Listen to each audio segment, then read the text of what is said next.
La ciudad, bajo la incesante lluvia de noviembre, se convierte en un escenario de sombras alargadas y luces de neón reflejadas en el asfalto sucio.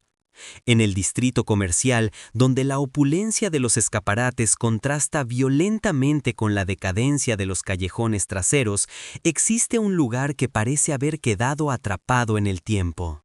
El Rincón del Viajero, un restaurante de estilo americano, con cabinas de vinilo rojo agrietado y un olor perpetuo a café quemado y grasa rancia, sirve como el telón de fondo para esta historia. No es un lugar de crímenes violentos, al menos no en el sentido legal de la palabra, pero es aquí donde, en una tarde de martes aparentemente irrelevante, se cometería un crimen moral ante la vista de docenas de testigos silenciosos. Eran las 13:45 horas, la hora punta del almuerzo estaba en su apogeo. El ruido dentro del establecimiento era una cacofonía ensordecedora de cubiertos golpeando porcelana barata, conversaciones superpuestas sobre negocios y banalidades, y el siseo constante de la plancha en la cocina. En medio de este caos controlado se movía Elena. 32 años, aunque las ojeras profundas y la postura ligeramente encorvada sugerían una carga de vida mucho mayor. Elena no caminaba, sobrevivía. Cada paso que daba sobre el suelo de baldosas pegajosas era un recordatorio físico de las 12 horas que llevaba de pie, cubriendo el turno de una compañera que no se había presentado. Para entender la magnitud de lo que ocurriría minutos después, es imperativo diseccionar la situación de Elena. No se trataba simplemente de una empleada cansada. Los registros financieros y las entrevistas posteriores con su entorno revelan una situación de precariedad extrema. Madre soltera de 2 hijos, con un aviso de desalojo de su apartamento de 40 metros cuadrados fechado apenas 3 días antes del incidente. Su cuenta bancaria estaba en números rojos, y su mente, mientras servía hamburguesas y rellenaba tazas de café, no estaba en el restaurante, sino calculando obsesivamente cómo estirar los últimos billetes que le quedaban en el bolsillo del delantal para comprar medicina para el asma de su hijo menor. Elena era la definición clínica de la vulnerabilidad, una pieza engranada en una maquinaria que amenazaba con aplastarla si se detenía un solo segundo. El ambiente en el Rincón del Viajero ese día era particularmente hostil. La clientela habitual de esa franja horaria consistía en oficinistas de los edificios corporativos cercanos, hombres y mujeres enfundados en trajes costosos, con la paciencia mermada por el estrés laboral y una sensación inflada de autoimportancia.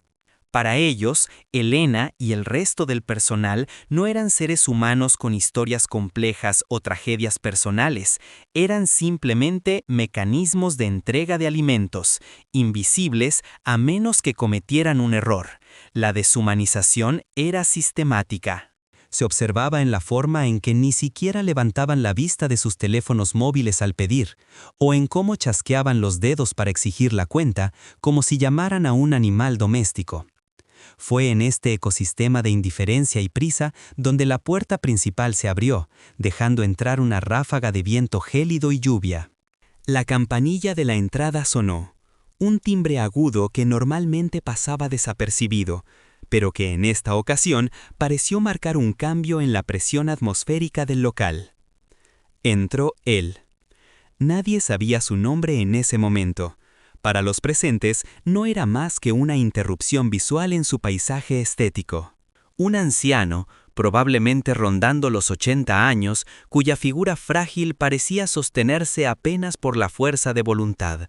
Su apariencia era un grito silencioso de abandono. Llevaba un abrigo de lana gris, 3 tallas más grande de lo necesario, desgastado hasta el punto de que la tela se había vuelto transparente en los codos y el dobladillo arrastraba hilos sueltos empapados de agua sucia.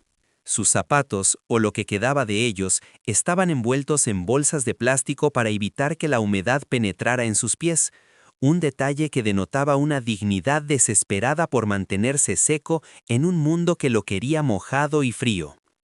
El anciano se detuvo en el umbral, goteando agua sobre la alfombra de bienvenida.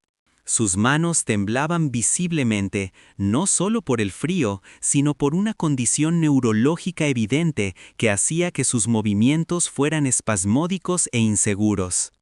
Sostenía un bastón de madera nudosa con una fuerza sorprendente, como si fuera su única ancla a la realidad.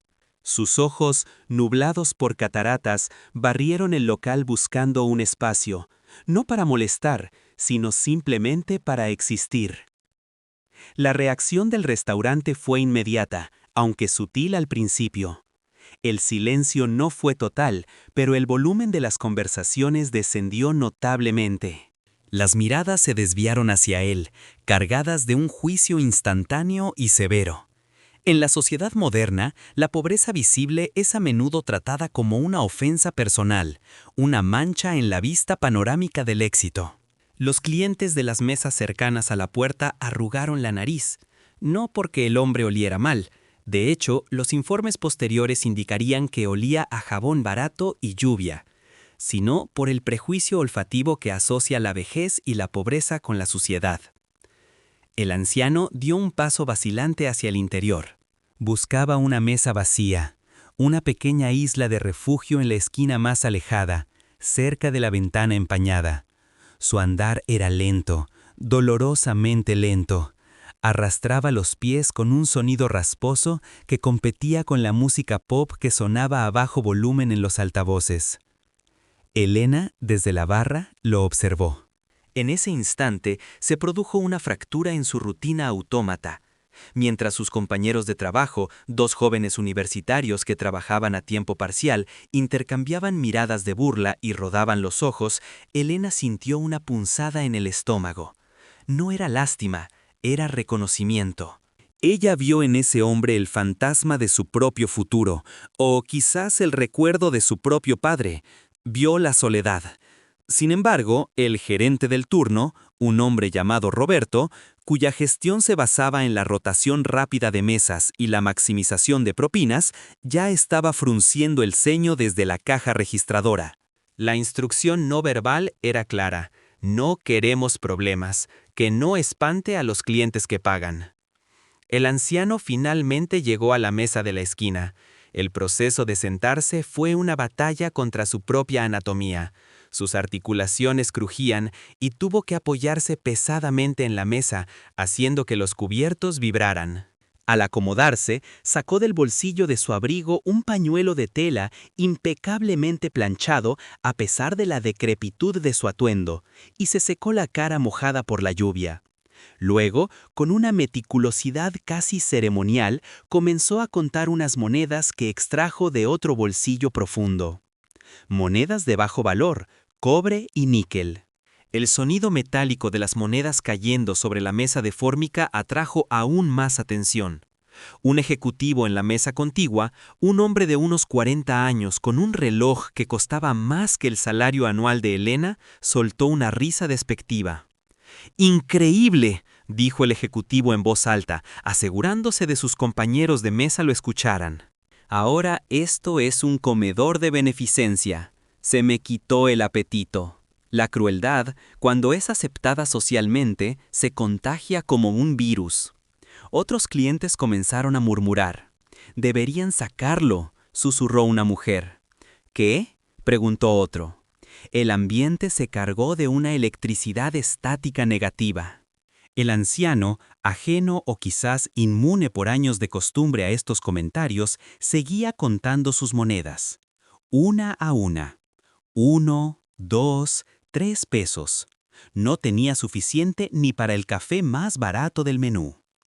Elena, con la bandeja en la mano, se encontraba en una encrucijada moral. Su cuerpo le pedía seguir trabajando, ignorar al hombre, proteger su empleo, evitar la ira del gerente Roberto. Pero sus ojos no podían apartarse de las manos temblorosas del anciano y de la dignidad con la que alineaba sus escasas posesiones.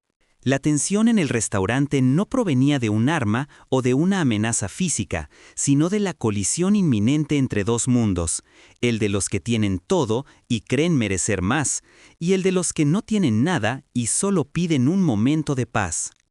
Roberto, el gerente, hizo un gesto con la cabeza hacia Elena y señaló la mesa de la esquina. No fue un gesto de «atiéndelo», fue un gesto de «lidera con la situación». En el lenguaje de la hostelería de bajo nivel, eso significaba averigua si tiene dinero y si no, invítalo a salir amablemente antes de que alguien se queje oficialmente. Elena respiró hondo. El aire olía a hamburguesas y a lluvia húmeda. Ajustó el delantal, ocultando el agujero en su propio uniforme, y comenzó a caminar hacia la mesa del anciano. El trayecto de 10 metros se sintió como una eternidad. Sentía las miradas de los clientes clavadas en su espalda, esperando el espectáculo, esperando ver cómo la autoridad del establecimiento restablecía el orden, expulsando al elemento indeseado. Al llegar a la mesa, la sombra de Elena cayó sobre las monedas del hombre. Él detuvo su conteo. Levantó la vista lentamente. Sus ojos, de un azul desvaído por los años, se encontraron con los de ella.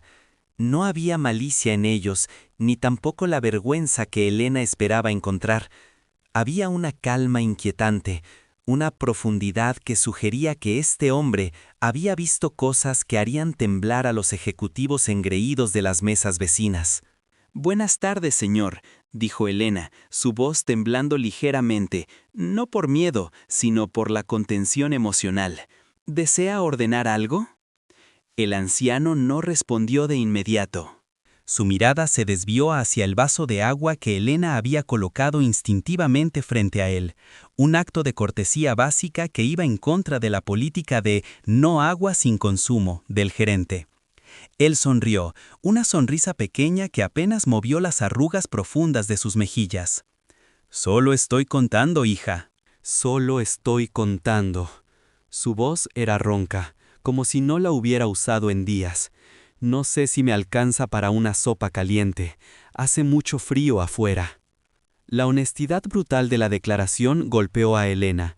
Mientras tanto, en la mesa de al lado, el ejecutivo volvió a hablar, esta vez más alto, claramente buscando la confrontación. «Oye, mesera, ¿vas a atenderlo o vas a dejar que siga contando la chatarra? Algunos tenemos prisa y no queremos oler a humedad mientras comemos». El comentario flotó en el aire, venenoso y agudo. El restaurante se quedó en silencio. Fue un momento de suspensión total.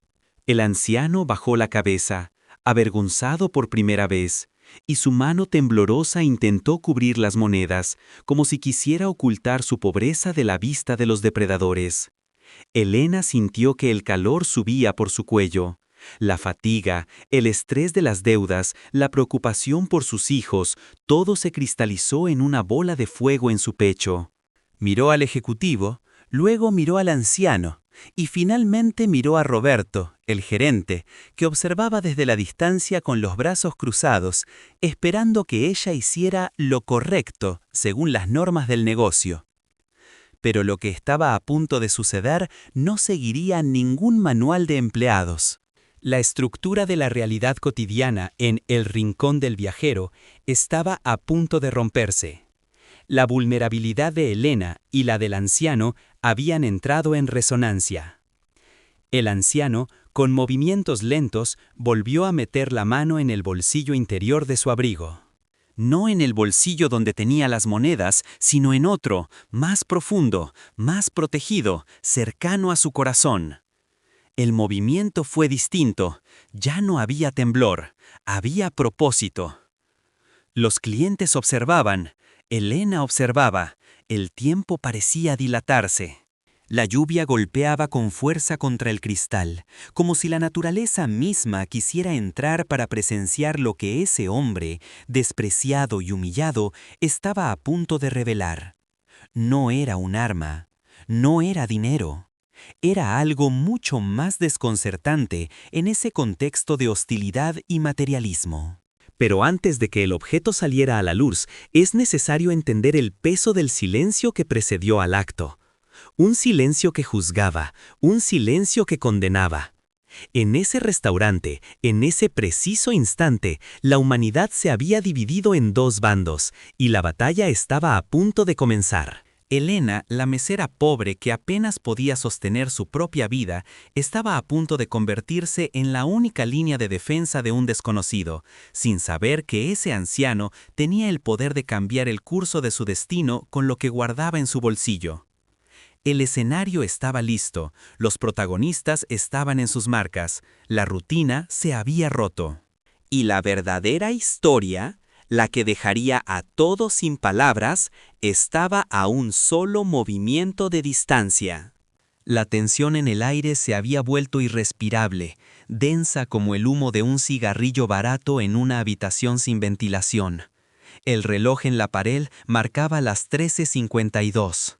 7 minutos habían transcurrido desde que el anciano cruzó el umbral, y en esos escasos 420 segundos, la atmósfera de El Rincón del Viajero había mutado de la indiferencia rutinaria a una hostilidad palpable, casi coreografiada. Decidió que la presencia del anciano era un insulto personal a su estatus. No se conformó con el comentario despectivo inicial. Se puso de pie. El chirrido de las patas de su silla contra el suelo de baldosas resonó como un disparo en el silencio expectante del restaurante. Julián S. era un hombre corpulento, acostumbrado a que su voz de barítono dictara órdenes en salas de juntas climatizadas. Aquí, en este restaurante de paso, sentía que su autoridad estaba siendo desafiada por la mera existencia de la pobreza en su campo visual. «¡Gerente!», bramó, ignorando deliberadamente a Elena, que estaba parada a escasos centímetros de él. «Gerente, ¿es esto un establecimiento de comida o un refugio para vagabundos?» «Exijo que saquen a este individuo. Ahora, mi comida sabe a miseria con él aquí al lado». Roberto, el gerente, quien hasta ese momento había intentado hacerse invisible detrás de la máquina de café, se vio obligado a salir de su escondite. Su rostro estaba pálido. Roberto no era un hombre malvado, pero era un hombre débil, esclavizado por las métricas de satisfacción del cliente y el miedo a las reseñas negativas en Internet. Caminó hacia la mesa con pasos rápidos y nerviosos, limpiándose las manos sudorosas en el pantalón. Mientras tanto, Elena permanecía inmóvil frente a la mesa del anciano. Podía ver las manos del hombre. Estaban quietas ahora, descansando sobre el pequeño montículo de monedas insuficientes. Había contado 3.50 pesos. El plato más barato, una sopa de verduras aguada, costaba 8. La aritmética de la supervivencia era implacable. El anciano no levantó la vista ante los gritos del ejecutivo. Mantenía la cabeza baja, fijando la mirada en la fórmica desgastada de la mesa, como si esperara que la superficie se abriera y se lo tragara, librándolo de la vergüenza pública. Roberto llegó a la escena, evitando mirar al anciano a los ojos. Se dirigió a Elena, utilizando ese tono de voz susurrado pero furioso que los superiores utilizan para reprender a los subordinados sin hacer un escándalo. «Elena, por el amor de Dios», siseó Roberto, con una vena palpitando en su sien. «Soluciona esto. Dile que se vaya. Dile que la cocina está cerrada. Dile que estamos reservados. Invéntate algo». «Pero sácalo de aquí antes de que Julián ponga una queja corporativa. ¿Sabes lo que nos harán si perdemos la clientela de las oficinas?». Era el momento de la verdad, el punto de inflexión psicológico. Elena miró a Roberto, luego miró al ejecutivo, que la observaba con una sonrisa de suficiencia, esperando que ella, la sirvienta, cumpliera su función de limpiar la basura. Y finalmente miró al anciano. Vio el abrigo raído, sí, vio la suciedad en el dobladillo, pero también vio el temblor en su labio inferior. Vio la soledad abismal de alguien que ha vivido demasiado tiempo en un mundo que ya no lo reconoce. En la mente de Elena se disparó una secuencia de pensamientos vertiginosa. Pensó en sus hijos, en la renta, en la medicina para el asma. Pensó que si desobedecía una orden directa frente a un cliente VIP, el despido sería inmediato y justificado por insubordinación. Perdería el seguro médico, perdería el techo. La lógica dictaba que debía echar al anciano. La supervivencia dictaba crueldad. pero algo se rompió dentro de ella. Quizás fue el cansancio acumulado de años de ser tratada como mobiliario. Quizás fue la injusticia flagrante de ver a un hombre fuerte patear a uno caído. Elena apretó la bandeja contra su pecho como si fuera un escudo medieval. «No», dijo Elena. La palabra fue suave, apenas un susurro, pero en el silencio del restaurante sonó como un trueno. El ejecutivo parpadeó, confundido. Roberto se quedó con la boca abierta. «¿Qué dijiste?», preguntó Roberto, incrédulo. Elena levantó la barbilla. Sus ojos, enrojecidos por la falta de sueño, brillaron con una determinación feroz que nadie en ese lugar había visto antes. «Dije que no», repitió, esta vez con voz firme, proyectando desde el diafragma. «Este señor no está molestando a nadie. Está sentado, está seco, y es un cliente». El ejecutivo soltó una carcajada áspera y burlona. «¿Cliente?», se mofó, señalando las monedas de cobre en la mesa. «Míralo, no tiene ni para el agua del grifo». «Eso no es un cliente, niña estúpida, eso es un parásito.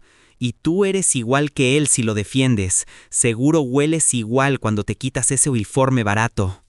El insulto fue directo, visceral, diseñado para humillarla hasta la médula. Varios clientes en el fondo del local jadearon. La línea de la decencia civil se había cruzado hacía kilómetros. Elena sintió las lágrimas picar detrás de sus párpados, pero no las dejó caer. En lugar de eso, metió la mano en el bolsillo de su delantal. Sus dedos rozaron el billete arrugado de 50 pesos. Era todo lo que le quedaba para la cena de sus hijos esa noche. Iban a comer arroz blanco. Otra vez. Pero en ese momento, el hambre futura parecía un precio bajo a pagar por la dignidad presente. Sacó el billete y lo golpeó contra la mesa, junto a las monedas del anciano. «Yo pago», declaró Elena, mirando fijamente al ejecutivo a los ojos. «Yo invito a este caballero. Él va a comer». «Y usted, señor, si tanto le molesta la presencia de un ser humano, es libre de largarse, nadie lo retiene». El silencio que siguió fue absoluto. Incluso el ruido de la cocina pareció detenerse. Roberto estaba petrificado. Sabía que acababa de perder el control de su empleada y de la situación. El ejecutivo, con el rostro enrojecido de ira por haber sido desafiado públicamente por una camarera, dio un paso adelante, invadiendo el espacio personal de Elena. Levantó un dedo amenazante hacia su cara. «Tú no sabes con quién te estás metiendo, muerta de hambre», gruñó él. «Voy a hacer que te despidan. Voy a asegurarme de que no encuentres trabajo ni limpiando letrinas en esta ciudad. Y a este viejo». El ejecutivo extendió la mano para agarrar el abrigo del anciano con la intención clara de sacudirlo o empujarlo. Fue entonces cuando sucedió.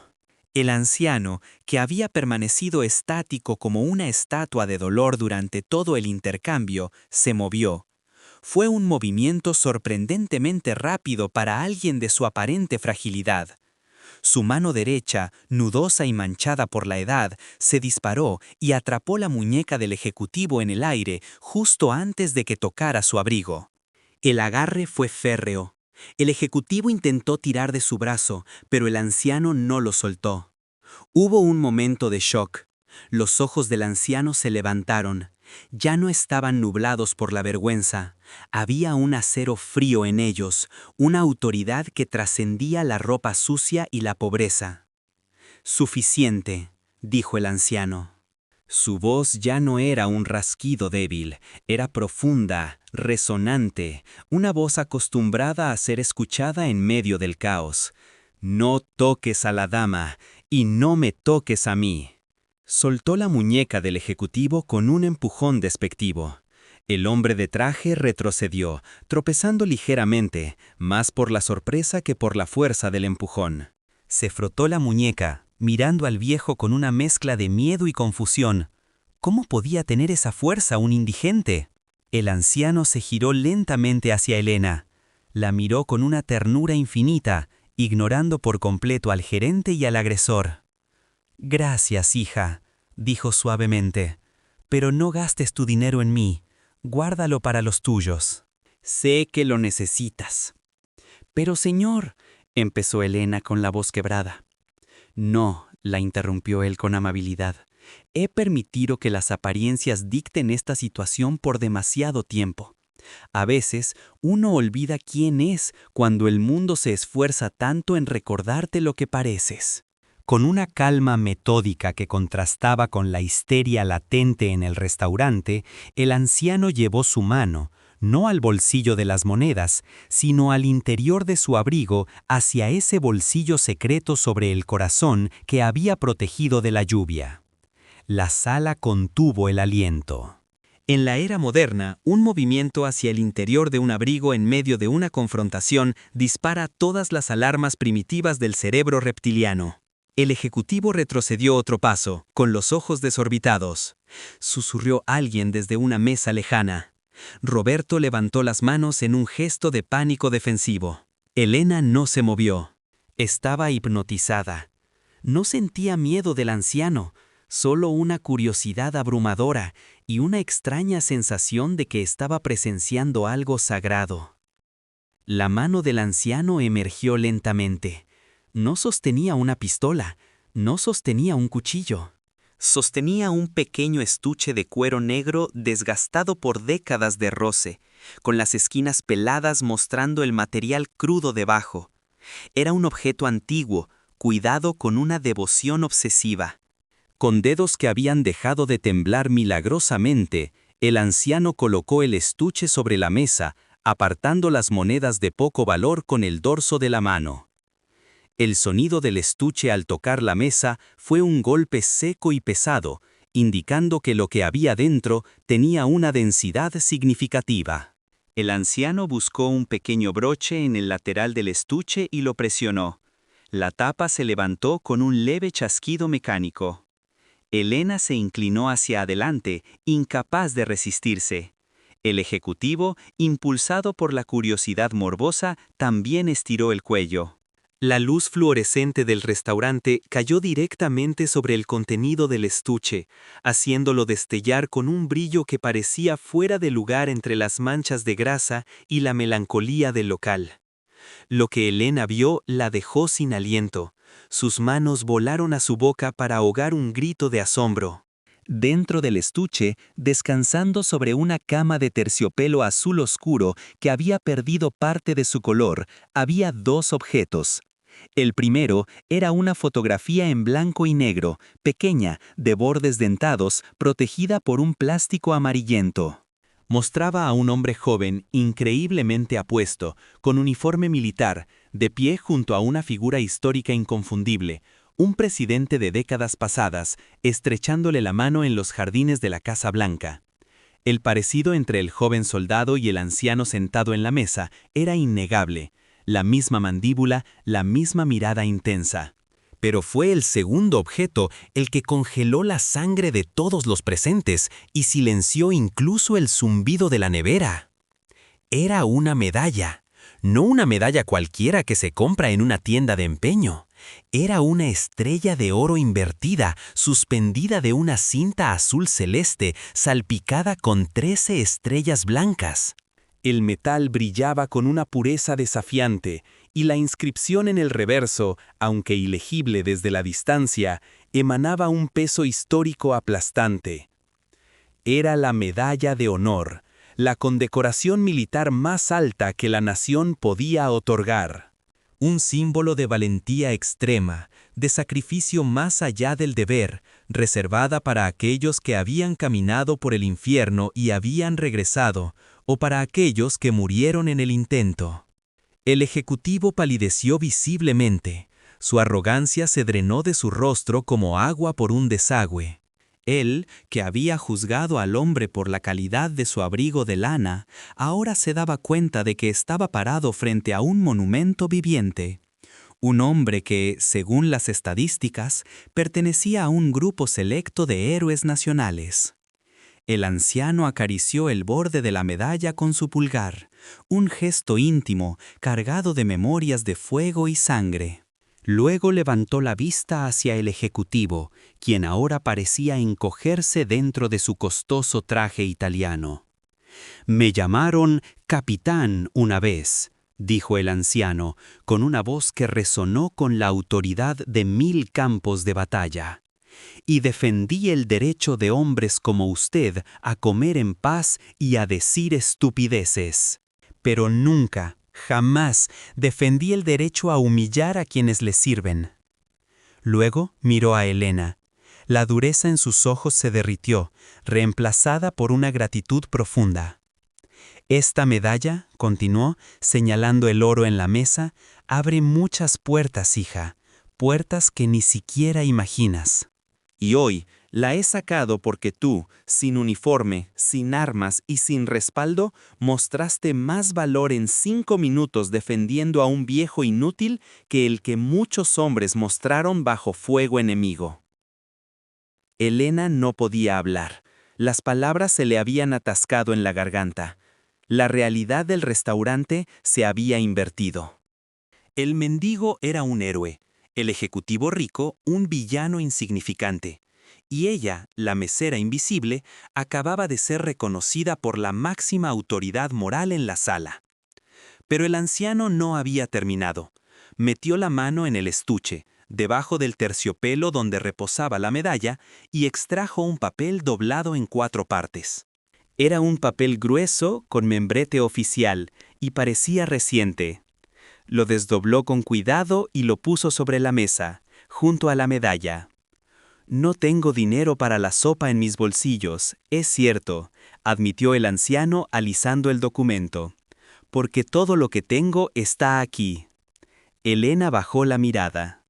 Sus ojos recorrieron las líneas mecanografiadas, los sellos oficiales del banco, los números. Los números eran exorbitantes. No era un recibo, no era una factura. Era un cheque de caja, fechado el día anterior, proveniente de la venta de una propiedad y de pagos retroactivos de una pensión gubernamental que había estado perdida en la burocracia durante años. La cifra ascendía a varios millones. El anciano puso su dedo sobre el cheque. «Acabo de cobrar esto». «Iba al banco a depositarlo, pero tenía hambre y frío, y este era el único lugar que recordaba de mi juventud», dijo él, mirando a Roberto, el gerente, que ahora sudaba profusamente. «Pensé que encontraría un poco de humanidad, y la encontré, pero solo en una persona». El anciano tomó el cheque y lo empujó suavemente hacia Helena. «Señorita, creo que ha llegado el momento de que hablemos de su futuro, y me temo que ya no incluirá servir hamburguesas en este lugar». El restaurante estaba en un silencio sepulcral. Nadie se atrevía a respirar. El ejecutivo había retrocedido hasta chocar con su propia mesa. Helena viraba el cheque, miraba la medalla, miraba al anciano. Su cerebro intentaba procesar el giro sísmico que su vida acababa de dar en cuestión de segundos. El objeto que el anciano sacó no solo la dejó sin palabras, había reescrito la realidad de todos los presentes. El juicio había terminado y la sentencia estaba a punto de ser dictada. La atmósfera dentro del restaurante El Rincón del Viajero había dejado de ser la de un establecimiento de comida rápida para convertirse en un escenario de teatro experimental donde la tensión humana se estiraba hasta el punto de ruptura. Eran las 3:15 de la tarde, una hora muerta en la industria de la hostelería, pero en ese rincón específico, bajo el zumbido intermitente de una lámpara fluorescente defectuosa, el tiempo parecía haberse detenido por completo. Helena permanecía de pie junto a la mesa, con la bandeja apretada contra su pecho como si fuera una armadura improvisada. Sus nudillos estaban blancos por la fuerza con la que sostenía el plástico. Frente a ella, el anciano continuaba su meticuloso y doloroso recuento de monedas. 1, 2, 3 pesos con 50 centavos. El sonido del metal chocando contra la fórmica desgastada de la mesa resonaba con una claridad obscena en el silencio que se había apoderado del local. Joe, el ejecutivo de traje impecable y reloj de marca, se había evaporado. Para un hombre acostumbrado a la eficiencia corporativa y a que el mundo se apartara a su paso, la mera presencia de aquel anciano, con su abrigo raído y su olor a lluvia y soledad, representaba una ofensa personal. No era solo molestia, era un rechazo visceral hacia la pobreza que invadía su campo visual. Julián dejó caer sus cubiertos con un estruendo deliberado sobre el plato de cerámica. El ruido metálico actuó como el disparo de salida para la confrontación que todos, excepto el anciano, sabían que era inevitable. «¡Esto es inaceptable!», bramó Julián, su voz grave proyectándose por todo el salón. «¡Gerente! ¡Exijo ver al gerente ahora mismo!». Roberto, el encargado del turno, emergió de la cocina secándose las manos con un trapo sucio. Su rostro reflejaba el pánico de quien sabe que está a punto de enfrentar una crisis que no tiene las herramientas para manejar. Roberto era un hombre que vivía bajo la tiranía de las reseñas en línea y el miedo a perder su bono trimestral. Al ver a Julián de pie, con el rostro enrojecido por la indignación, y a Elena inmóvil junto al vagabundo, Roberto comprendió que la situación había escalado más allá de su control habitual. Se acercó rápidamente, con esa marcha forzada y servil que adoptan los mandos medios cuando intentan apaciguar a un cliente furioso. ¿Algún problema, señor?, preguntó Roberto, aunque la respuesta era evidente. ¿Que si hay algún problema? Julián señaló al anciano con un dedo acusador, sin importarle que el hombre estuviera a menos de 1 metro de distancia. Estoy intentando comer un almuerzo de negocios y tengo que soportar el hedor y la vista de este indigente contando chatarra en la mesa de al lado. ¿Es esto un comedor de beneficencia o un restaurante? Porque si es lo primero, avísenme para no volver a poner un pie aquí. El anciano no levantó la vista. Sus manos, manchadas por la edad y el trabajo duro de décadas pasadas, se detuvieron sobre las monedas. Se encogió visiblemente dentro de su abrigo, tratando de ocupar menos espacio, tratando de desaparecer. La vergüenza es un manto pesado, y en ese momento parecía aplastar sus hombros frágiles. Roberto giró su atención hacia Elena, buscando un chivo expiatorio rápido para la ira del cliente.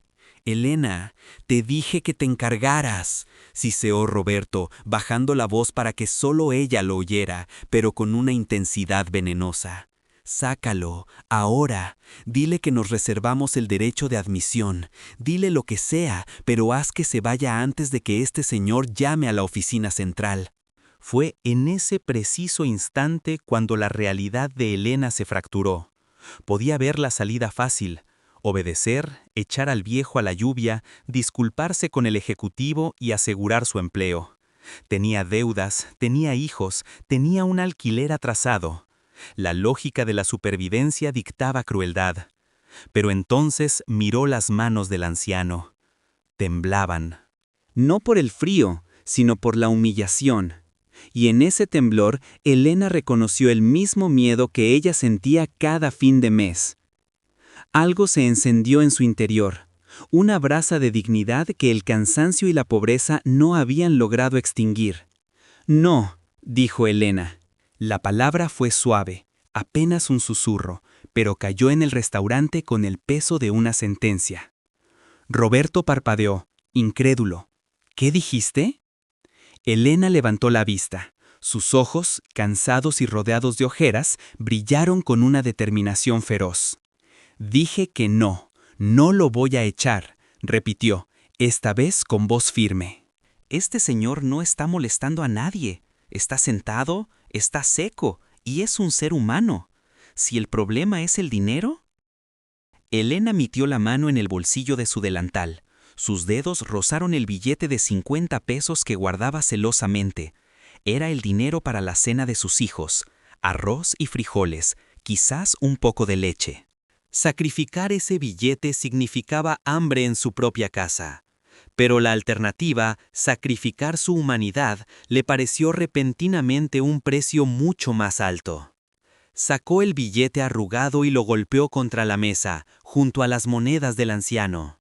«Yo pago», declaró, mirando fijamente a Julián. «Yo invito al caballero». Ahora es un cliente que ha pagado. Tiene tanto derecho a estar aquí como usted. El silencio que siguió fue absoluto, denso, casi irrespirable. Los otros comensales habían dejado de comer y observaban la escena con una mezcla de horror y fascinación. Julián S. miró el billete sucio en la mesa, luego miró a Elena y soltó una carcajada áspera, carente de humor. ¿Tú pagas?, se mofó, dando un paso hacia ella, invadiendo su espacio personal. Mírate, no tienes ni para comprarte zapatos decentes y juegas a ser la salvadora. Eres patética, los dos son patéticos, basura defendiendo a basura. La violencia verbal de Julián cruzó una línea invisible. Roberto intentó intervenir, balbuceando algo incoherente, pero Julián lo ignoró. El ejecutivo, cegado por la furia de haber sido desafiado por una camarera, extendió la mano hacia el anciano. Su intención era clara: agarrarlo por las solapas del abrigo y levantarlo, o quizás empujarlo fuera de la silla. Un acto de fuerza física para reafirmar su dominio. «¡Lárgate de mi vista, viejo inútil!», gritó Julián, lanzando su mano hacia adelante. Pero el contacto nunca ocurrió. Con una velocidad que desafiaba su apariencia decrépita, la mano del anciano se disparó desde la mesa. Sus dedos, que momentos antes parecían incapaces de sostener una moneda sin temblar, se cerraron alrededor de la muñeca del ejecutivo como un cepo de acero. El sonido del impacto de la carne contra la carne fue seco. Julián se quedó paralizado, con los ojos desorbitados. Intentó tirar de su brazo, pero el agarre era inamovible. Era la fuerza de alguien que había trabajado la tierra, o quizás de alguien que había sostenido cosas mucho más pesadas que un bolígrafo en su vida. El anciano levantó la cabeza. Por primera vez, todos en el restaurante pudieron ver sus ojos claramente. Ya no había miedo, ya no había vergüenza. El azul desvaído de sus iris se había endurecido, convirtiéndose en hielo cortante. La transformación fue tan radical que parecía que otro hombre hubiera habitado repentinamente el cuerpo del mendigo. «No toques a la dama», dijo el anciano. Su voz era profunda, resonante, con una autoridad tectónica que hizo vibrar el aire. «Y te sugiero, por tu propio bien, que no intentes tocarme a mí». Soltó la muñeca de Julián con un movimiento brusco, empujándolo hacia atrás. El ejecutivo tropezó, chocando contra su propia silla, frotándose la muñeca enrojecida con una expresión de incredulidad y miedo naciente. «¡Me ha agredido!», gritó Julián mirando a Roberto. «¡Llama a la policía! ¡Este loco me ha atacado!». Roberto estaba petrificado, oscilando entre el miedo al cliente y el miedo repentino que le inspiraba el anciano. Elena, sin embargo, no se movió. Estaba hipnotizada por la figura del hombre al que había intentado proteger, y que ahora parecía protegerla a ella. El anciano se puso de pie lentamente. A pesar de su espalda encorvada, su presencia llenaba la habitación. Ignoró a Julián y se giró hacia Elena. Su expresión se suavizó infinitamente. «Gracias, hija», dijo con suavidad. «Tu gesto, tu sacrificio vale más que toda la comida de este lugar. Pero no es necesario que gastes lo poco que tienes en mí». Y llevó su mano derecha hacia el interior de su abrigo. No hacia los bolsillos laterales donde guardaba la calderilla, sino hacia un bolsillo interior, profundo, situado sobre el lado izquierdo de su pecho, cerca del corazón. El movimiento alertó a todos. En el mundo moderno, un extraño metiendo la mano dentro de su abrigo en medio de una confrontación dispara las alarmas más primitivas del cerebro. Susurró a alguien desde el fondo del local. Julián retrocedió otro paso, poniéndose lívido. La lluvia golpeaba los cristales con furia, como un redoble de tambores natural que acompañaba el momento culminante. Roberto levantó las manos, temblando. «Señor, por favor, no haga nada estúpido». El anciano ignoró las súplicas y el miedo. Su mano emergió lentamente. No sostenía una pistola, no sostenía un cuchillo. Lo que sostenía era un pequeño estuche de cuero negro, desgastado por los años, con las esquinas peladas revelando el material crudo. Era un objeto antiguo, cuidado con una devoción casi religiosa. Con una calma metódica, el anciano colocó el estuche sobre la mesa, apartando las monedas y el billete de Elena con el dorso de la mano. El objeto parecía fuera de lugar entre la grasa de las hamburguesas y el plástico barato de las bandejas. Emanaba una gravedad propia. El anciano presionó un pequeño broche plateado en el lateral. La tapa se levantó con un leve chasquido mecánico. Elena se inclinó ligeramente, incapaz de contener la curiosidad. La luz fluorescente cayó directamente sobre el interior del estuche, forrado en un terciopelo azul oscuro que había perdido parte de su lustre, pero que aún conservaba su elegancia. Lo que descansaba allí dentro le robó el aliento a Elena. Sus manos volaron a su boca para ahogar un grito de asombro. Era una medalla, pero no cualquier medalla. Era una estrella de 5 puntas invertida, forjada en oro, suspendida de una cinta de seda azul celeste salpicada con 13 estrellas blancas. El metal brillaba con una intensidad desafiante, una pureza que contrastaba violentamente con la miseria del entorno. Era la medalla de honor, la condecoración militar más alta que la nación podía otorgar, un símbolo reservado para aquellos que habían demostrado una valentía y una intrepidez con riesgo de la propia vida, más allá del llamado del deber. Un objeto que, estadísticamente, muy pocos ojos civiles llegan a ver en persona. Junto a la medalla, había una fotografía pequeña en blanco y negro, protegida por un plástico amarillento. Mostraba a un hombre joven, increíblemente apuesto, con uniforme de gala, estrechando la mano de un presidente cuyo rostro era icónico en los libros de historia. El joven de la foto y el anciano de la mesa eran inconfundiblemente la misma persona.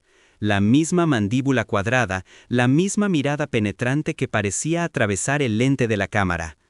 El ejecutivo arrogante se quedó mudo. Su rostro pasó del rojo de la ira al blanco ceniza de la comprensión. Sabía lo que era eso. Cualquiera con un mínimo de cultura general sabía lo que representaba ese trozo de metal y cinta. Acababa de insultar, humillar y casi agredir a un héroe nacional. El anciano acarició el borde de la medalla con su pulgar, un gesto cargado de memorias de fuego, barro y sangre. Luego levantó la vista y clavó sus ojos en Julián. «Me llamaron capitán una vez», dijo el anciano, y su voz sonó cansada pero inquebrantable. «Perdí a muchos buenos hombres para que personas como usted tuvieran la libertad de sentarse en un restaurante, comer hasta hartarse y despreciar a los demás. Defendí su libertad, señor, incluso su libertad para ser un imbécil, pero nunca defendí la crueldad». El silencio en el restaurante era ahora reverencial. Los clientes se habían puesto de pie inconscientemente. Roberto, el gerente, parecía querer fundirse con el suelo. El anciano giró la cabeza hacia Elena. «Me has defendido sin saber quién era. Me has ofrecido tu comida sin saber si la merecía», dijo él, y una lágrima solitaria trazó un camino limpio a través de la suciedad de su mejilla. «Eso, hija mía, requiere más valor del que muchos hombres con los que serví demostraron en el campo de batalla». Pero la revelación no había terminado. El anciano volvió a meter la mano en el estuche, levantando el panel de terciopelo donde descansaba la medalla. Debajo había un papel doblado cuidadosamente. Lo extrajo y lo desdobló sobre la mesa. Era un cheque de caja certificado. El papel tenía el peso y la textura de los documentos bancarios importantes. Los sellos oficiales eran visibles, recientes, fechados el día anterior. Elena bajó la mirada, confundida, y sus ojos se enfocaron en la cifra impresa en el centro del documento. Tuvo que leerla 2 veces. Su cerebro se negaba a procesar la cantidad de ceros. Vendí la granja familiar ayer, explicó el anciano con naturalidad, como si estuviera hablando del clima. Y el gobierno finalmente liberó los pagos retroactivos de mi pensión que estuvieron atascados en la burocracia durante 40 años. Iba al banco a depositarlo cuando me atrapó la lluvia y el hambre. Señaló la cifra. Eran millones.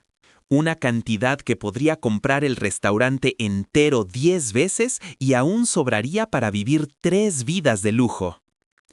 El anciano tomó el cheque y lo empujó suavemente a través de la mesa, hasta que quedó frente a las manos temblorosas de Elena, justo al lado de su humilde billete de 50 pesos. «Entré aquí buscando un poco de calor y una sopa», dijo el anciano, mirando a Roberto y a Julián con una decepción aplastante. «Encontré monstruos, pero también encontré un ángel». Miró a Elena profundamente a los ojos. «Señorita Elena, creo que ha llegado el momento de renegociar su situación laboral. Y me atrevería a decir que su futuro acaba de cambiar drásticamente». El mundo de Elena se inclinó sobre su eje. El ruido de la lluvia afuera parecía lejano ahora. Solo existía el brillo dorado de la medalla, la cifra absurda en el cheque y la mirada bondadosa del hombre al que todos habían llamado mendigo. Lo que había sacado de su bolsillo no era solo dinero o metal, era un espejo que reflejaba la verdadera naturaleza de cada persona en esa habitación, y la imagen que devolvía dejaba a la mayoría sin palabras y con el alma al descubierto. La verdadera historia apenas comenzaba. El silencio que descendió sobre el local de comida rápida no era simplemente la ausencia de ruido, era una entidad física, pesada y sofocante, similar a la presión atmosférica que precede a un tornado devastador. La revelación de los objetos sobre la mesa de Fórmica, la medalla de honor y el cheque certificado por una cifra millonaria, no solo había detenido el tiempo, sino que había desintegrado instantáneamente la jerarquía social que regía ese espacio hacía tan solo unos segundos. En la narrativa de los conflictos humanos, pocas veces se observa una inversión de poder tan absoluta y vertiginosa. El ejecutivo, cuya identidad se cimentaba en la ostentación de estatus y el desprecio hacia lo que él consideraba inferior, se encontraba ahora en un estado de parálisis cognitiva. Los psicólogos criminales y conductuales a menudo describen este fenómeno como una disonancia cognitiva traumática. Su cerebro, entrenado para categorizar al anciano como un residuo social, un estorbo visual y olfativo, era incapaz de procesar la nueva información. Aquel hombre harapiento era, en términos de honor nacional y capital económico, inmensamente superior a él. La mirada del ejecutivo oscilaba frenéticamente entre la estrella de oro invertida y los dígitos impresos en el cheque. No era arrepentimiento lo que se gestaba en su interior, sino un terror primitivo. El terror de quien se da cuenta de que ha pateado a un león dormido creyendo que era un perro enfermo. La medalla, con su cinta azul celeste, brillaba bajo la luz fluorescente como un ojo acusador. Para un hombre de negocios, el dinero imponía respeto. Pero para cualquier ciudadano, la medalla de honor imponía una reverencia casi sagrada. Julián sabía, con la certeza fría de quien conoce las reglas del juego social, que su comportamiento, si se hacía público en presencia de un héroe condecorado, significaría su suicidio social y profesional. Por otro lado, Roberto, el gerente del establecimiento, experimentaba una desintegración diferente. Su rostro, habitualmente compuesto por una máscara de falsa eficiencia corporativa, se había transformado en un mapa de pánico sudoroso. Su mente calculadora ya no pensaba en el derecho de admisión o en la satisfacción del cliente VIP. Roberto estaba visualizando los titulares de prensa, las demandas por discriminación y la inevitable terminación de su contrato. Había intentado expulsar a un millonario y héroe de guerra para complacer a un bully con traje. La magnitud de su error de cálculo era tan vasta que sus rodillas amenazaban con ceder. En el centro de este huracán emocional, Elena permanecía inmóvil. Para ella, la revelación no tenía el sabor del miedo, sino el de la irrealidad. Sus ojos no se despegaban del anciano. No miraba el dinero con codicia, la cifra era demasiado abstracta, demasiado lejana a su realidad de contar monedas para el autobús. Lo que la mantenía hipnotizada era la dignidad que ahora emanaba del hombre. La postura del anciano había cambiado. Ya no se encogía para protegerse del frío o de los insultos. Estaba erguido, ocupando su espacio con la autoridad de quien ha comandado tropas bajo fuego de mortero. El anciano, cuyo nombre real, como se descubriría más tarde en los registros militares, era Augusto, rompió el silencio. No gritó, no hubo necesidad. Su voz tenía el timbre de la grava y la historia. El valor de una persona, dijo Augusto, dirigiendo su mirada primero al gerente y luego al ejecutivo, nunca se ha medido por la tela que cubre su cuerpo, sino por la fibra de la que está hecho su espíritu. Ustedes vieron un abrigo sucio. Ella, señaló a Elena con un movimiento suave de la mano, vio a un ser humano. Augusto tomó el cheque de la mesa, pero no lo guardó. Lo sostuvo con delicadeza, como si fuera un documento de paz tras una larga guerra. Este papel, continuó, y su tono adquirió una nota didáctica casi paternal, representa la venta de las tierras que mi abuelo cultivó y que yo defendí, no con armas, sino con paciencia contra promotores inmobiliarios rapaces durante décadas. Y representa una pensión que el país me debía y que olvidó pagar mientras yo vivía en las calles o en albergues temporales. Hoy, el sistema ha corregido su error financiero. Pero el error moral de esta sociedad, ese parece incurable. Excepto aquí, excepto en ella. El ejecutivo, Julián, intentó recuperar una fracción de su compostura. Se ajustó el nudo de la corbata, un gesto nervioso y defensivo, y carraspeó. Su instinto de supervivencia narcisista le impulsaba a minimizar el daño, a buscar una salida negociada o, al menos, una retirada digna. «Mire, señor», comenzó Julián, su voz temblando ligeramente, perdiendo la arrogancia de barítono que había ostentado minutos antes.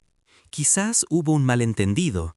Las apariencias, usted debe entender que en un establecimiento de este tipo uno no espera». Augusto lo cortó con una mirada que era más afilada que cualquier bayoneta. «No hubo ningún malentendido», sentenció el veterano. «Hubo una revelación. Usted reveló exactamente quién es». Y créame, su traje italiano no logra ocultar la pobreza de su carácter. Es usted el hombre más pobre en esta habitación. La humillación de Julián fue total. En la era de la información, donde la reputación es moneda de cambio, ser desmantelado moralmente por un indigente millonario frente a una audiencia era una sentencia de muerte. Los otros comensales, que habían observado la escena con pasividad, ahora murmuraban.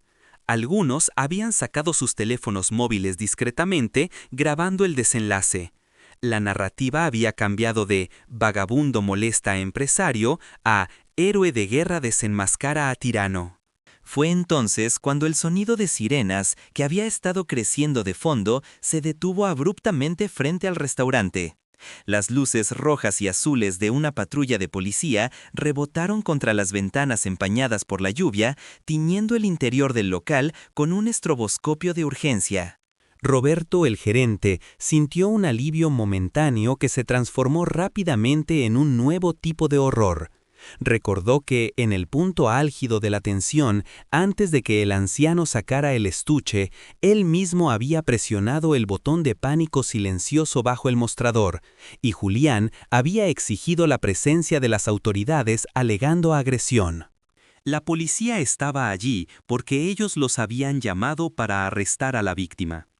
2 oficiales entraron en el local sacudiéndose el agua de los impermeables. Sus manos descansaban cerca de sus cinturones, en esa postura de alerta rutinaria que adoptan al entrar en una escena de posible disturbio. La campanilla de la puerta sonó con una alegría incongruente. Recibimos un aviso de disturbio y posible agresión, anunció el oficial más alto, recorriendo el local con la mirada. Sus ojos pasaron por Elena, por Roberto, y se detuvieron en la mesa donde Julián y Augusto se enfrentaban.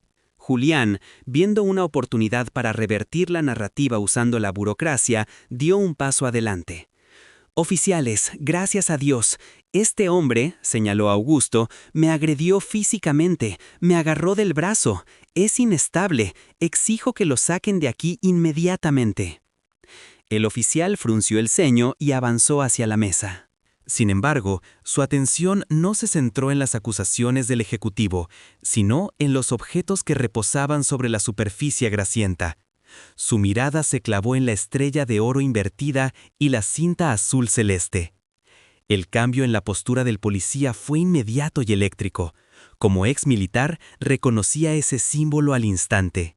La medalla de honor no era un objeto decorativo, era una reliquia viva. El oficial se detuvo en seco, ignorando completamente a Julián, y se cuadró frente al anciano sentado. «Señor», preguntó el oficial, su voz bajando a un tono de respeto absoluto, «¿esa condecoración es suya?» Augusto asintió lentamente, cansado, retirado. El oficial se quitó la gorra, ignorando el protocolo estándar de seguridad para rendir un tributo personal. Su compañero, más joven, captó la señal y bajó la guardia, mirando la medalla con asombro. «Capitán», dijo el oficial, «es un honor. Mi padre sirvió en la misma división años después». Julián observaba la escena con la boca entreabierta. Su carta de triunfo, la autoridad policial, acababa de cambiarse de bando. «¡Pero me agredió!», insistió Julián, su voz sonando ahora estridente y patética. «¡Casi me rompe la muñeca!». El oficial se giró lentamente hacia Julián. Su expresión ya no era la de un servidor público neutral, sino la de alguien que acaba de encontrar algo desagradable pegado a la suela de su zapato. «Señor», dijo el oficial con frialdad, «si el capitán Moreira le agarró la muñeca, estoy seguro de que fue en defensa propia o para evitar que usted cometiera un error lamentable». «Y a juzgar por la situación y por los testigos que veo grabando», señaló con la cabeza a los comensales, «le sugeriría que se retirara antes de que decidamos investigar a fondo quién estaba perturbando la paz realmente». El acoso a personas mayores y la alteración del orden público son cargos que podemos procesar ahora mismo. Julián palideció. La derrota era absoluta. Recogió su maletín con movimientos torpes, sintiendo el peso de todas las miradas sobre él. No dijo nada más. No había palabras que pudieran salvarlo. Salió del restaurante bajo la lluvia, encogido, despojado de su aura de poder, convertido en una nota al pie irrelevante en la historia del anciano. Con el antagonista fuera de escena, la tensión en el local se disipó, dejando paso a una realidad nueva y vertiginosa. Augusto volvió su atención a Elena. La mesera seguía allí, con la bandeja apretada contra el pecho, como si fuera lo único que la ataba a su antigua vida. Augusto notó el cansancio en sus ojos, las líneas prematuras de preocupación, los zapatos desgastados que contaban historias de dobles turnos y caminatas largas. «Elena», dijo él suavemente, «siéntate, por favor». Elena miró a Roberto. El gerente, derrotado y temeroso, asintió frenéticamente. «Sí, sí, Elena, por favor, tómate un descanso». «Lo que necesites». Ella se sentó frente al anciano, sintiéndose pequeña e inmensa al mismo tiempo. «No sé qué decir», susurró ella. «No tienes que decir nada», respondió Augusto. «Las acciones gritan, hija, y tus acciones hoy resonaron más fuerte que cualquier discurso». Augusto empujó el cheque un poco más cerca de ella, pero luego puso su mano sobre él, deteniéndolo. «El dinero es una herramienta», dijo él, «peligrosa si no se sabe usar, útil si se tiene un propósito. Pero no te voy a dar este cheque como una limosna. Eso sería insultar tu dignidad, la misma dignidad que te hizo defenderme». Elena lo miró confundida. «¿Entonces?» «Voy a necesitar ayuda», explicó Augusto, y una leve sonrisa apareció en su rostro curtido. Tengo mucho dinero de repente, y muy poco tiempo de vida restante. Tengo proyectos, quiero abrir fundaciones, quiero ayudar a otros veteranos que siguen durmiendo bajo puentes como yo lo hacía hasta ayer. Necesito a alguien de confianza, alguien que no se deje deslumbrar por los trajes caros, ni se deje intimidar por los gritos de los necios. Alguien que sepa lo que cuesta ganar un peso y lo que significa compartirlo cuando no se tiene nada. El anciano se inclinó hacia adelante. Te ofrezco un trabajo, Elena, no como sirvienta, no como mesera, como mi administradora personal y directora de mis asuntos benéficos. El restaurante pareció desvanecerse alrededor de Elena. Las palabras del anciano reescribían su futuro en tiempo real. Pero yo no tengo estudios universitarios, balbuceó ella, su inseguridad aflorando. Solo sé servir mesas y hacer cuentas básicas. Sabes de humanidad, corrigió Augusto con firmeza. Eso no se enseña en las universidades. Las finanzas las manejan los contadores que contratarás. Los asuntos legales, los abogados. Yo necesito un corazón y una brújula moral. Y tú tienes ambos en perfecto estado. Augusto sacó una pluma estilográfica del bolsillo interior del estuche de la medalla. El salario inicial será 10 veces lo que ganas aquí, con beneficios completos para ti y tu familia. Y este cheque, levantó el papel, es el capital inicial para la fundación que vamos a crear. Pero necesito saber si estás dispuesta a dejar este delantal ahora mismo, no mañana, no en 2 semanas, ahora. Elena miró el delantal manchado de grasa y salsa de tomate. Miró las manos de Roberto, que temblaban al fondo. Miró la lluvia afuera, que ya no parecía una amenaza, sino una limpieza.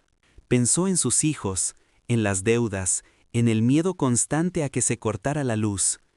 Y luego miró al capitán Augusto Moreira, el hombre que había caminado por el infierno para que ella pudiera ser libre, y que ahora regresaba para liberarla de su propio infierno personal.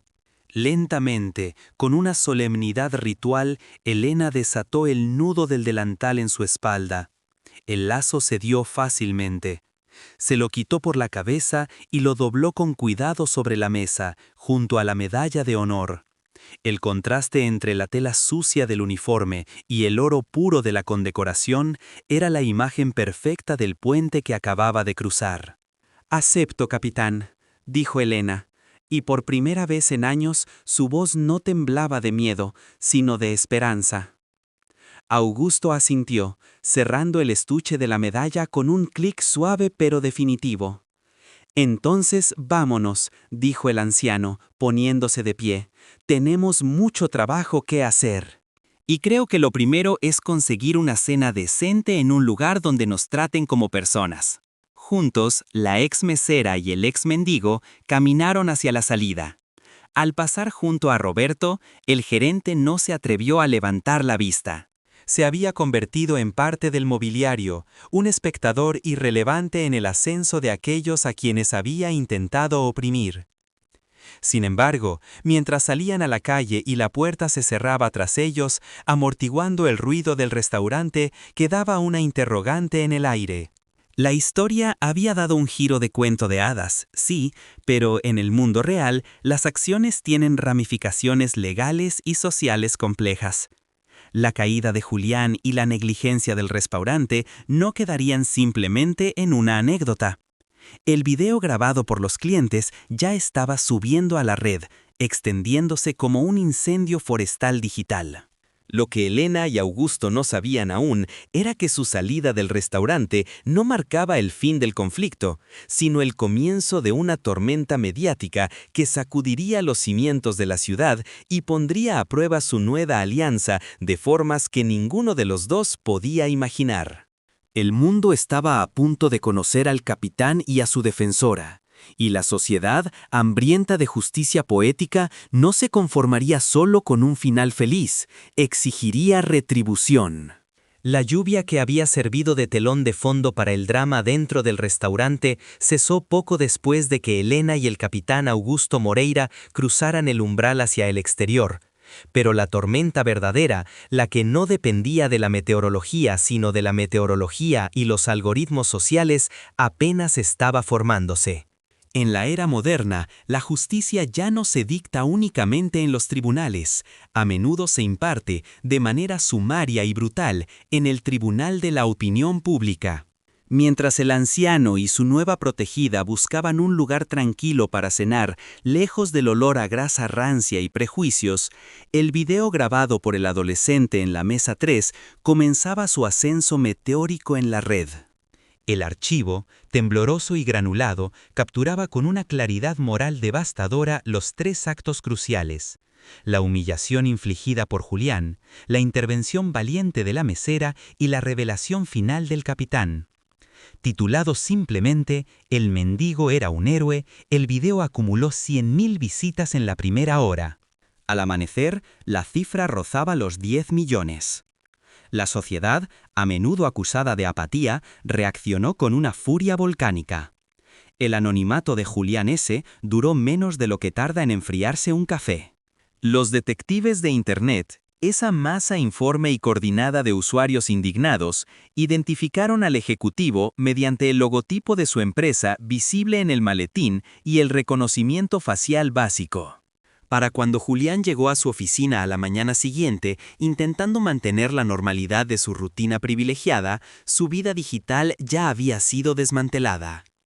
La escena en el vestíbulo de su corporación financiera fue de una frialdad corporativa quirúrgica. Su tarjeta de acceso no funcionaba.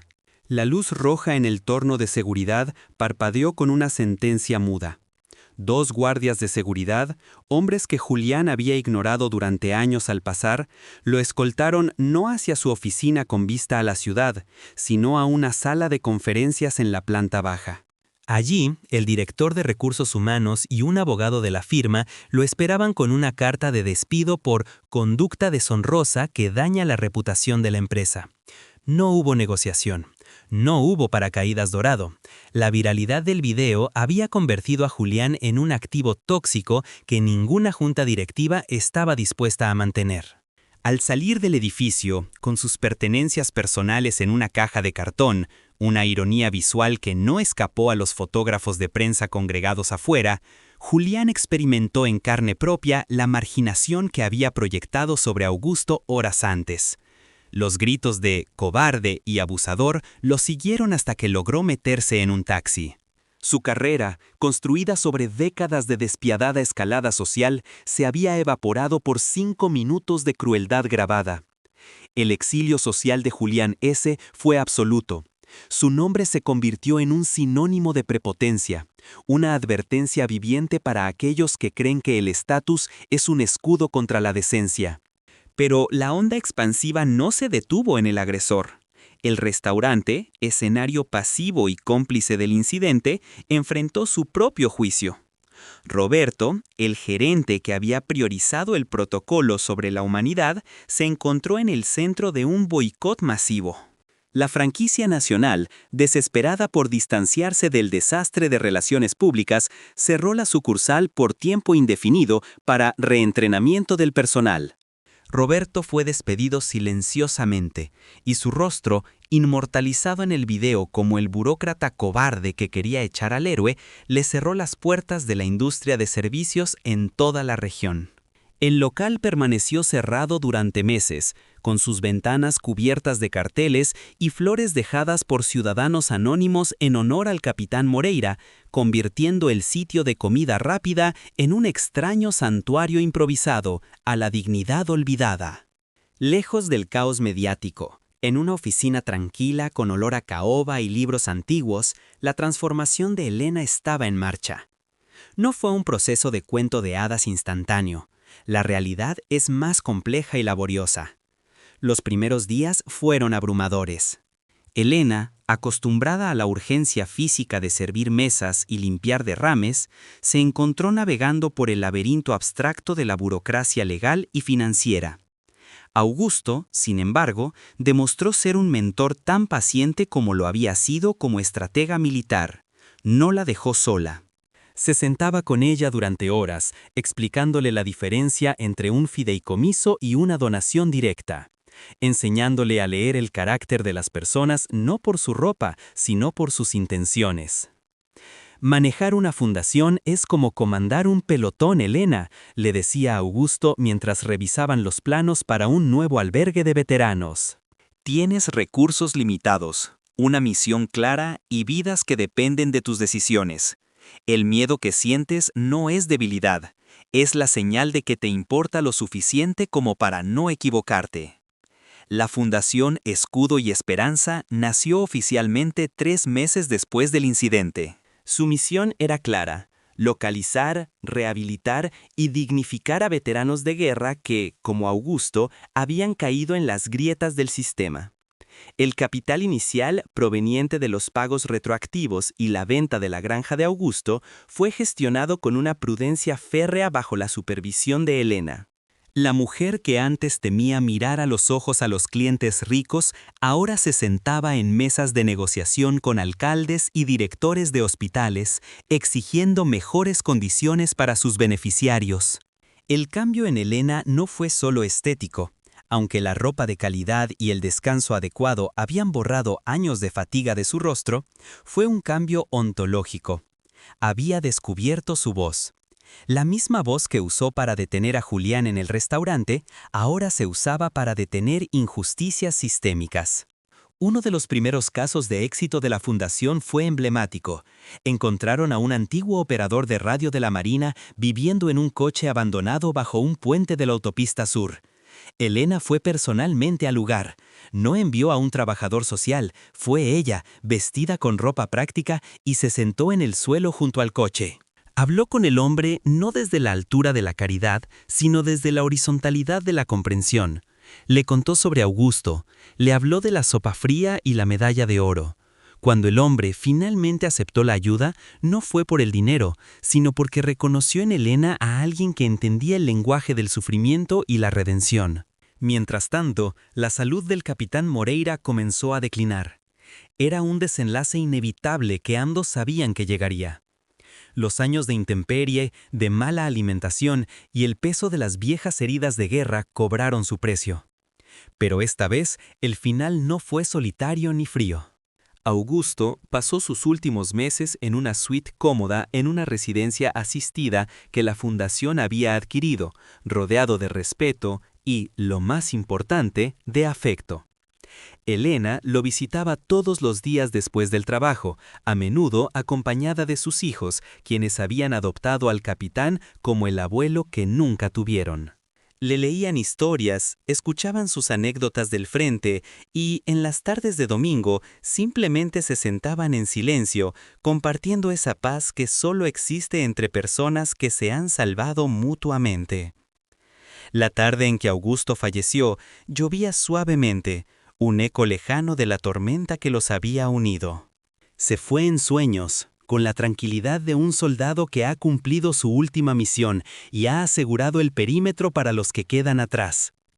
El funeral del capitán Augusto Moreira no fue el entierro anónimo de un indigente, como habría sido el destino si Elena no hubiera intervenido aquel día fatídico. Fue un evento de Estado. La viralidad de su historia había despertado la conciencia nacional sobre el trato a los veteranos. Al cementerio asistieron generales, políticos que buscaban la foto y miles de ciudadanos comunes que habían seguido la historia. Pero en la primera fila, vestida de negro riguroso, no estaba la viuda de un dignatario, sino la ex mesera. Cuando el ataúd, cubierto con la bandera nacional, fue bajado a la tierra y los rifles de la Guardia de Honor dispararon las salvas que rompieron el silencio del camposanto, Elena se mantuvo firme. No lloró de desesperación, sino de gratitud. Un oficial de alto rango se acercó a ella. Con movimientos precisos y ceremoniales, dobló la bandera que cubría el féretro en el triángulo sagrado, dejando visibles solo las estrellas sobre el fondo azul. Se arrodilló frente a Elena y le ofreció el emblema. En nombre de una nación agradecida, dijo el oficial, repitiendo la fórmula antigua, y como muestra de aprecio por el servicio honorable y fiel de su ser querido. Helena tomó la bandera. Pesaba más que todas las bandejas que había cargado en su vida, pero era un peso que la anclaba al mundo, que le daba un propósito indestructible. Al levantar la vista, vio entre la multitud, a lo lejos, detrás del cordón de seguridad, una figura solitaria y demacrada que observaba la escena. Era Julián. Parecía haber envejecido 10 años en los últimos 12 meses.